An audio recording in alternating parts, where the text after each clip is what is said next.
Okay, so I'm going to try something new now. Um, yeah, so previously on this channel, I was doing a bunch of like plastic model building, and I kind of like stopped for a while, but I still have a bunch of stuff that I want to build, and I still have well, I still want to do them. Anyway, so I'm going to try something different. Instead of like recording the videos offline and having to edit them manually and whatnot, and then upload them to YouTube and all that. I'm just gonna try to like do them live.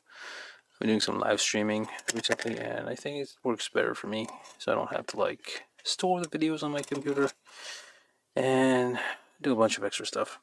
So yeah, so this is the same thing with fewer steps. Anyway, so I think for the first live stream, I'm just gonna like um, discuss like what tools, the minimum tools you need to like do plastic models. The plastic models are usually like Japanese plastic model, not the like classical. Well, not classical, I guess like the old school plastic models you might be thinking of, like military planes and whatnot, and vehicles that you had to use glue and whatnot, and the plastic injection has lots of flashing, which is like, well, basically defects. And yeah, you had to like lots of like sanding and using putty and using paint and all that, and everything's like molded in the same color. Japanese, like PlaMo, well, plastic models, we call them PlaMo, is like a bit, um, well, it's come some ways from that, and like you usually don't need glue, and usually don't need painting. Well, you can. You don't need sanding as much. Like the parts fit much cleaner than the old plastic model, so that's usually what I do. I mean, it's been like that for like decades, so it's not. I would say like it's not new per se, but yeah, technology's been there for a while. Yeah. Anyway, so I'm just gonna like discuss the tools that I use and try not to like ramble too much. Anyway, so we start with like the basic thing because plastic models usually come like on things called runners. Like this is like randomly lying around. So this is the next. Basically, you have your runners, which like hold your parts, and you have boxes full of these. I don't know if I can find one, which is yeah. The trademark on my videos is like there's really no preparation, and uh, things don't usually go very well. Yeah, I should probably like prepare like a more substantial part thing. Oh, this might work. So anyway, this is like a yellow Haro, happy yellow apparently, from Bandai. This is from the Gundam series. So yeah, it usually come in these boxes like these. This is a small plastic model, and it's like a very basic, it's like a beginner level thing. You don't really need like a we call them nippers, things that like remove the parts from runners, because these you can just twist them off. They're like designed to be like removable by hand, so you don't even need any tools with it. You don't need any glue, no tools, nothing. Just coming out of the box, just like use your hands. And you can assemble something quickly, and it's still fun. So anyway, like assuming that you had like, well, these ones even less. You just twist them off, and that works. Actually, is this from this thing? I think. Yeah, it is from the same thing. I guess it's like from another Haro that I did. Okay, these are bad examples, but basically you don't need nippers. But basically, some of like most um, plastic models have well require uh, nippers. Well, let me see if we can find one. Oh, this is more like something you might expect. Basically, Gundam is like a huge part of PlaMo Gundam models, and yeah, these are the actual runners. You can see, like, you can see it all. I don't know. Hopefully, this is working. Maybe not. I don't know. We'll see.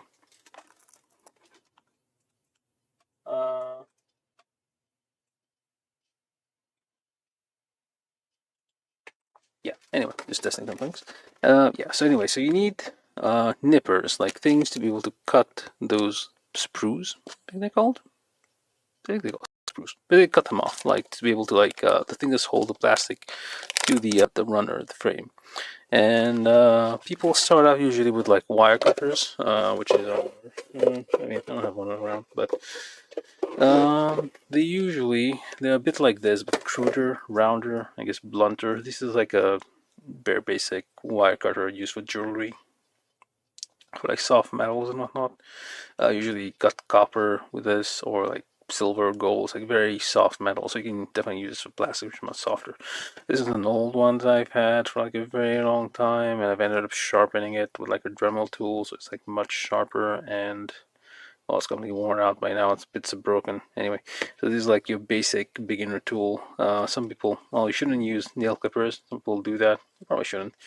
Or you definitely shouldn't use like blunt, like wire cutters, like that come with like the your basic toolkit that you might find like toolbox or something. Those are definitely not um, like accurate or sharp enough.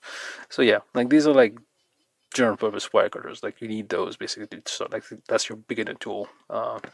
And yeah, you can like upgrade later on. I mean, and this is probably like something most people use. I don't know if like well, this is kind of old. I've had this for years. This is a Zuron.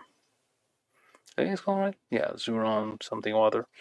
They're probably like newer models, but like this one is good enough. Like it's big. Like it's good for your big non-Asian hands. I don't know why it's marketed that way. Basically, that's how it's marketed. This is like made in USA, as opposed to this one, which I'll talk in a second. Um, yeah, I have it for years. It's very accurate. It's like a very like fine tip at the end. Um, as you can see, but yeah, it's like you need to like be very gentle when you use this. You don't press hard. You need to like when you snip the parts off, you like need to join gently because the plastic is much softer than this, so you don't need to apply a lot of pressure. If you apply a lot of pressure, you can like damage the part. One. Basically, that's all. That's what I use mostly. It says use safety glasses, but really I never do that. Yeah, so this is like the basic tool. Comes with a little, I don't know, rubber tube for no reason to protect it. So yeah, this is like the like medium level, I guess. This is like entry level. This is like run of the mill, I guess. Like this is like normal grade. Like this is what you would mostly use. But then there's like this one, which, as you can tell by the name, is they're taking themselves very seriously. This is the God Hand. Look how shiny it is. Is it in focus? I have no idea. Yeah, it should be in focus. Look how shiny this thing is. It says plastic on it. It's made in Japan. This is made in USA for big American hands. This is made in Japan. It's like it's much smaller, as you can see. It's like much finer. It's like designed. It's like over-engineered for plastic models specifically. It's a God hand because you basically God hands like reaching in and like picking parts out. It's like very nicely engineered. I think this is like this riveted together. I think it is. Yeah, it is. This is riveted in with, and there's an adjustment screw here, which is like prevents it from like pressing. Like I think at the factory level, it comes like there's a small gap when you press it together. Like it doesn't cut all the way through, but it cuts like most of the way through. Like it's finer than paper. I have a piece of paper anywhere I can try and cut.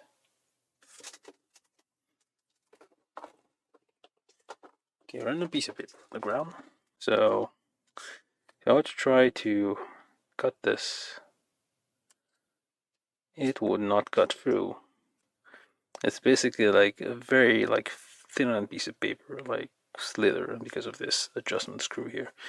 And basically like it prevents it from like damaging the blade, which is very fine. That's where you touch it like, with your fingers, but like it's very, very uh, fine. It's like good for very small parts. Although this is good enough for everything.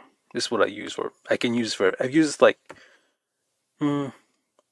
maybe 3 times, for like free plastic models and tool. Like it's yeah, like worried like this is gonna get blunt because it's like very sharp.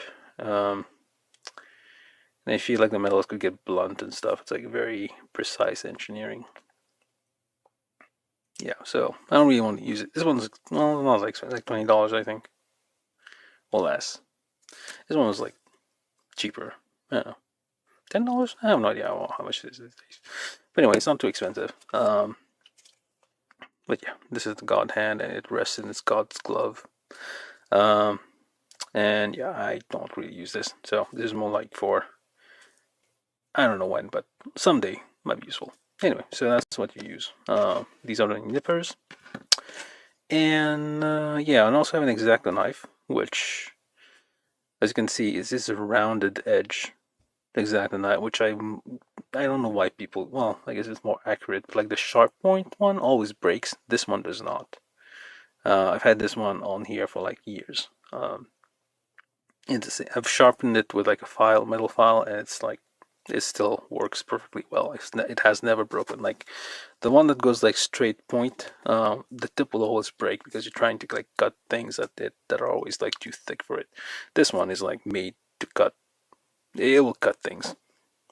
It's like good for like scraping, like not necessarily cutting the parts up, but like scraping, like when it's like you're joining two parts together, and say you've used like something else in the show.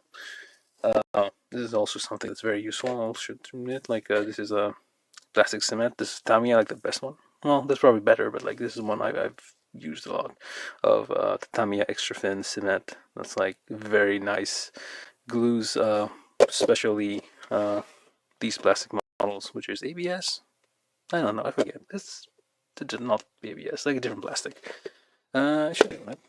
Maybe it does not. I need to look it up. Well, different. There's a bunch of different plastics, but this one, like, I think joins the one that's like mostly used for the outer shell. Some of the inner joins are use a plastic that isn't joined by this one, which is probably a good thing. You don't want to seize up things. Anyway, this is like very useful. There are um, there are definitely plastic models where you definitely have to use glue, like especially like non-Gundam, Gunpla, we call them Gundam PlaMo, shortened to Gunpla because Japanese people like to do that, shorten things. So, you know, what was I talking about? X-Acto knife, yeah. So basically, if you like join two parts together, say you were joining like these two parts together, and there was like a little bit of ridge here, so you would like scrape it to like smooth it out. Like after gluing it together, you would scrape the extra stuff together. So yeah, it's useful to have also like separate parts together that like say you've like joined them wrong or something, like you've joined two parts together but there's supposed to be something in the middle, and you can like use this to like wedge them, pry them apart. um yeah, and that's also like that's your basic tools. Like this is like rarely, occasionally, like for like well, there's plastic models which require glue, and also like if you finish assemble the model, you like how it looks, you can like basically finish it by like gluing the parts together to make sure it doesn't like fall apart afterwards. This is like very good to have. And also here's an assortment of files, I guess, and pokey things, and I don't know why there's a G pen here for, because obviously you're doing Gunpla, you will also draw some manga using a G pen. Let's put this in frame. It was out of frame. Yeah, G pen. There you go. So assortment of pokey things. This is like from a dentist kit. Probably should get one that's metal. This one's like weird and like the plastic that spins sometime. This one doesn't spin, but it's somewhat bends. So this is like good for, well, it's pokey things. You sometimes need to poke things through, away, apart, what have you. So it's good to have. Like, so you can get like a dentist, like a teeth cleaning set, metal one, or any kind, basically any quality. Those are useful to have. Bunch of tweezers, like those tiny parts. Like usually the heads of the Gundams have like a large number of tiny parts. So you will need you may need those to like hold this time. They just drop them in place and like push them down. Random pokey thing. I have no idea where it came from. Radio Shack apparently.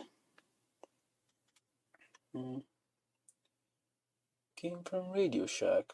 Would you look at that? I have no idea when I bought this. Maybe it came with might have come with like a oh, this is spinning. I think it came with a what you call soldering kit. But anyway, that's another pokey thing for poking things. Bunch of plastic poking things and scraping things and what have you. Anyway, you need a collection of those and also file. This is a nail file. Well, sometimes you need to file things, so you can collect like nail files, or like very soft files that won't like damage the plastic too fast. I also have like for some reason like a bunch of needle files. These are probably for metal. Probably for metal. Although not really for metal. Let me see.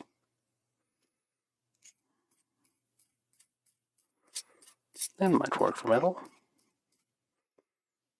Or maybe wood. Yeah. Basically, well, metal files are like usually finer than wood, so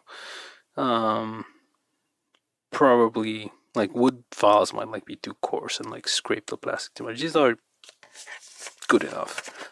Those help, like for those situations we need to file things a little bit. Not frequently, but it happens. Yeah. Usually, like, well, it depends. Like, usually just like a couple of flat files are enough. Like, you don't need round files or anything, so. Or even like round files, yeah. That's all you need, really. Yeah, well, anyway, I think that's about it for tools that I use. Yeah, so in the future, I'll probably try to make more of these. And just like I have like tons of boxes of plastic models I haven't built, so this may be an easy way for me to like get them built, because like the only reason I didn't want to get them built was like it was too much effort to like edit and stuff. I used to have like a FFmpeg script that I used to customize to like edit my videos. I don't use any video editing software. I'm weird like that. But yeah, so well, this way I don't have to do anything really. I just YouTube just like handles everything for me, and I just like wing it every time I do a live stream. Anyway, we'll see how it goes. I don't know what this is. A bit of rubber tubing, medical latex thing, whatever. Yeah, that's it. That's enough. I'm out. If you like this, like it. If you want to subscribe. If you want to give money, give money. You won't get anything for it. I'm like not even gonna be grateful for it. I'm like, why are you giving money? You're wasting your money, but giving money anyway. Anyway, that's it. Yeah, that was weird. Okay.